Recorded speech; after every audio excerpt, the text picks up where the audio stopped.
আজকে তোমাদের অনেকেরই একটা প্রশ্ন যে দিদি ভাই আজকে তুমি যে এরকম একটা জিনিস সোশ্যাল মিডিয়ায় আনলে, তো তার পিছনে কারণটা কি? দেখো, তোমরা নিজেরাও জানো আর আমিও খুব ভালো করেই জানি, আমি কিন্তু কোনোদিনও এমন কিছু সোশ্যাল মিডিয়ায় পোস্ট করিনি যেগুলো তোমাদের খারাপ লাগে বা আমার পারিবারিক কোনো পার্সোনাল ম্যাটার। আমি যখনই আমার হাজব্যান্ডের সঙ্গে কোথাও ঘুরতে যেতাম বা আমার বাড়িতে কোনো ভালো কিছু হতো বা যে কোনো ভালো মুহূর্ত আমি কিন্তু ছোট ছোট করে ভিডিও করে সেগুলো তোমাদের সঙ্গে শেয়ার করতাম। আমার লাইফে কিন্তু প্রচুর কমপ্লিকেশনস অনেক আগে থেকেই রয়েছে, তবুও আমি কখনো কিন্তু তোমাদের সঙ্গে শেয়ার করিনি, কারণ আমি শেয়ার করতেই চাই না। আমি খুব ভালো করে জানি উপর দিকে দুধ চেটালে কিন্তু নিজের গায়েই। সব থেকে বড় কথা, আমি যাকে ভালোবাসি আমি তাদের সম্পর্কে বাজে কথা বলবোই বা কেন, কিন্তু তারা আজকে আমাকে কিভাবে ব্যবহার করলো তোমরা সেটা নিজের চোখে দেখতে পারলে। এই ব্লগটা কিন্তু অনেকদিন আগের। আবার বলো না যে এখন মন খারাপ রং খেলতে বসে গেছো, কারণ তোমরা তো এরকম কমেন্ট করতে চলে আসো, কিন্তু আসল কারণ কি বা কার পিছনে কি রহস্য সেটা কিন্তু কখনো জানার চেষ্টা করো না। তো এটা হচ্ছে আমার অশান্তির কয়েকদিন আগের ভিডিও, মানে যখন আমি বাড়িতে বেড়াতে এসেছিলাম আর তখন আমাদের পাড়ার একটা অনুষ্ঠান ছিল, তোমরা অনেকেই অনুষ্ঠানের ভিডিও দেখেছো। তো যেদিন অনুষ্ঠান শেষ ছিল সেদিন ছিল রং খেলা, আর আমার বাবা যেহেতু এবছর আর রং খেলেনি তাই জন্য ভাবলাম ওই দিন ওকে একটু রং খেলাবো, কারণ যতই হোক ছোট মানুষ তো ওরও সবকিছু দেখে ভীষণ শখ করে, কিন্তু ও মুখে লাগাতে ভীষণই ভয় পাচ্ছিল, তাই ও সবার গায়ে নিজে থেকে রং দিচ্ছিল ঠিকই, বাট নিজে মাখতে চাইছিল না। আর এদিকে আমার ভাইয়ের অবস্থা দেখো, পুরো ভূত হয়ে গেছে। আর আজ থেকে কিন্তু আমি তোমাদের সঙ্গে এরকম আমার ডেলি ভ্লগই শেয়ার করবো যেরকম আমি আগে করতাম, কারণ যেমন আমার লিগ্যাল হাজবেন্ড বলেছে ওগুলো নাকি আমার কন্টেন্ট, বাট তোমরা তো জানো আমার আসল কন্টেন্টটা কি। আসলে নিজের দোষগুলো ঢাকতে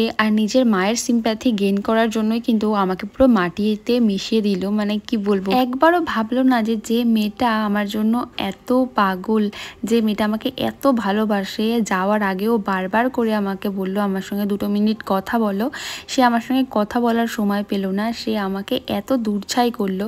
মানে তারপরেও মানে সে এক্সপেক্ট করে যে আমি চুপ করে থাকবো বা কিছু বলবো না। আজকে আমি কিছু বলতামও হয়তো না যদি আজকে আমার একটা সন্তান না থাকতো বা আজকে আমার নিজের কোনো ফল্ট থাকতো, বাট আজকে যেহেতু আমার কোনো ফল্ট নেই, আমি একটা মানুষ নিয়েই তার পরিবার নিয়ে থাকতে চেয়েছিলাম, বাট তার পরিবার বারে বারে আমাকে অনেক কারণে আঘাত করে এবং সে তো কন্টিনিউ করতেই থাকে। সে সুযোগ নেয় যে আমার বউ আমাকে ভালোবাসে, বাট আমিও ওর সাথে এরকম খারাপ ব্যবহার করে ওকে কষ্ট দেবো, তাতে ওর যেন একটা আলাদাই শান্তি। যাই হোক, আমাকে কষ্ট দিয়ে যে এটুকু শান্তি পেয়েছে তার জন্য আমি অনেকটাই খুশি আজকে।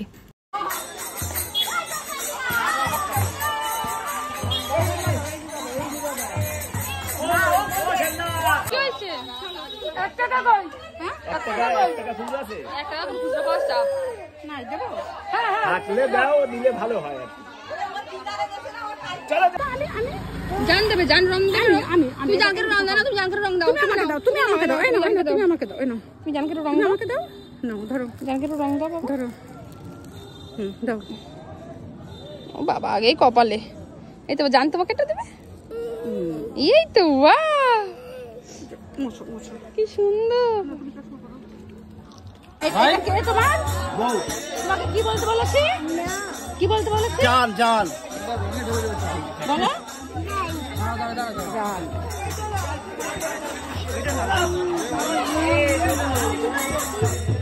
দেখাও, বাহ, খুব সুন্দর দেখাচ্ছে। আরে আরে আরে দূরে যাও না।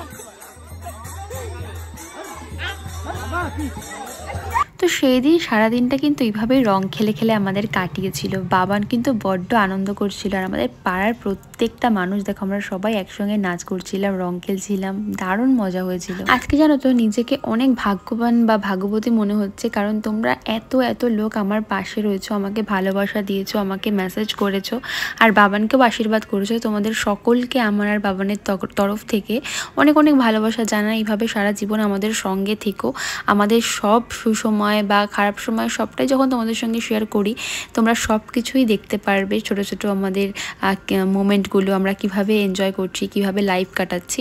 তার মধ্যে অনেকেই আবার এরকমও কমেন্ট করেছে, রিসেন্টও করেছে, একটা রিলস আমি বাবানের আপলোড করেছিলাম, তো ওখানে বলছে যে এই অবস্থা তার মধ্যেও এত হাসি। তো একটা কথা বলি, আজ আমি আমার ছেলের জন্য দুঃখ করে কখনোই থাকতে পারবো না, কারণ আজ যদি আমি কান্নাকাটি করতে থাকি ওর মধ্যে একটা খারাপ এফেক্ট পড়বে, যেটা আমি কখনোই চাই না। আমার উপর দিয়ে যা ঝড় বাওয়ার বয়ে যাক তা নিয়ে আমার আমার কোনো চিন্তা ভাবনা নেই, কিন্তু আমার এই ছোট্ট বেবিটার গায়ের উপর দিয়ে আমি কোনো রকম আঁচ আসতে দেবো না, কারণ ও হচ্ছে আমার জীবনের সব থেকে মানে শান্তির একটা জিনিস। হয়তো অনেক সময় ওর উপরে রাগ হয়, বকাঝকা দিই, মারি, বকি, এটা প্রত্যেকটা মাই করে, কিন্তু তার মানে এই নয় যে সেই মা তাকে ভালোবাসে না।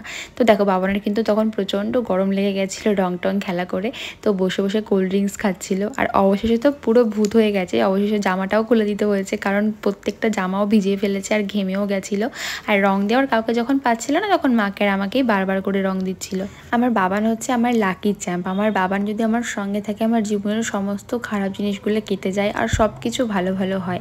তো আমি আমার মন থেকে আজকে ওকে আশীর্বাদ করি, ও জীবনে অনেক বড় হবে। তোমরা দেখো আমি ওকে অনেক বড় করব, মানুষের মতো মানুষ করবো, যাতে অনেক খারাপ মানুষের পাশে দাঁড়াতে পারে। খারাপ মানে ওরকম খারাপ কিন্তু নয়, তার মানে যাদের অবস্থা খারাপ বা যারা সত্যি প্রবলেমের মধ্যে থাকে, বাবান যেন সেরকম মানুষের পাশে দাঁড়াতে পারে, সবাইকে হেল্প করতে পারে। আমি সেটুকু ওকে আশীর্বাদ করি, কারণ ওকে নিয়ে আমার অনেক অনেক স্বপ্ন। আমি নিজে যে স্বপ্নগুলো পূরণ করতে পারিনি, আমি চাই আমার বাবান সেই স্বপ্নগুলো পূরণ করুক। তো দেখো সারা পাড়া কিন্তু আমরা ঘুরে চলে এসেছি এখন মাঠে, আর এইখানে হবে আসল ধামাকা মানে নাচ। হ্যাঁ, আর এদিকে কিন্তু আইসক্রিমের দোকান দেখে বাবান তো বারবার আইসক্রিম খাবে, তো বাবানকে নিয়ে যাচ্ছিলাম বারবার আইসক্রিম কিনে দিতে। তো চলো এখন তোমরা দেখতে থাকো আমরা কিভাবে নাচ করি আর দিনটা সেলিব্রেট করি।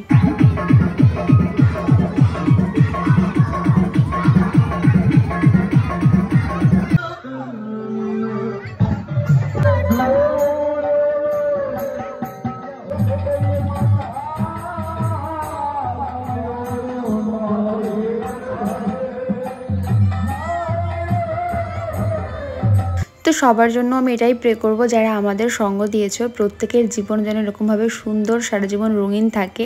ভগবান যেন তোমাদের সমস্ত মনস্কামনা পূর্ণ করে, আর যারা ভালোর সাথ দেয় তাদের সবসময় ভালো হয়, এটা আমি বিশ্বাস করি। আর কারোর ক্ষতি করে কাউকে খারাপ বলে কেউ কখনো পার পায়নি আর কোনোদিনও পাবে না, কারণ একজন তো আছেই, সবার চোখ ফাঁকি দিলেও কিন্তু তার চোখ কখনোই ফাঁকি দেওয়া যায় না। তবে একটা কথা কি জানো, প্রত্যেকটা মানুষের সব দিক থেকে ভালো হয় না। আমার নিজেরও অনেক খারাপ দিক রয়েছে, আমি নিজে জানি। আমি ভীষণ বদমেজাজি, আমার অল্পতে রাগ হয়ে যায়, আমি অন্যায় একদমই সহ্য করতে পারি না, আমি মানে প্রতিবাদ করে ফেলি, চুপচাপ আমার থাকা একদমই সম্ভব হয় না। কিন্তু আমার কোনো একদিক থেকে মনে হয় যে আমি তো কোনো অন্যায় করিনি, সেটা আমি কখনো অন্যায় করিনি। আর অন্যায় যদি আমি করে থাকি তাহলে আমি অবশ্যই ক্ষমা চাইবে, দুঃখ প্রকাশ করি। কিন্তু যদি আমার সঙ্গে অন্যায় হয় তখন সেটা আমি কখনোই মেনে নিই না। আর আমার ছেলের ক্ষেত্রে অন্যায় হলে তো সেটা মেনে আরও নেব না। তাই জন্য তোমরা শুধু এটুকুই প্রে করো যাতে সারা জীবন আমার বাবা এইভাবে হাসি খুশি থাকতে পারি। আর তোমরাও ভীষণ ভালো থেকো, সুস্থ থেকো, সাবধানে থেকো। দিনটা তো এইভাবে হোলি কেলেই আমরা কাটিয়েছি। আর তারপর থেকে কী করেছি না করেছি সেগুলো সমস্ত কিছু নেক্সট পার্টে অবশ্যই আসবে। তোমরা আমার ভিডিওগুলো দেখো, আর যারা যারা এখনও পেজটা ফলো করেনি অবশ্যই পেজটা ফলো করে নিও, আর ইউটিউব চ্যানেলটা সাবস্ক্রাইব করে নিও। আমার ইউটিউব চ্যানেল নেম হচ্ছে মম শর্মি। চলো আজকের মতো এটুকুই, সবাইকে টাটা, সবাই খুব ভালো থেকো।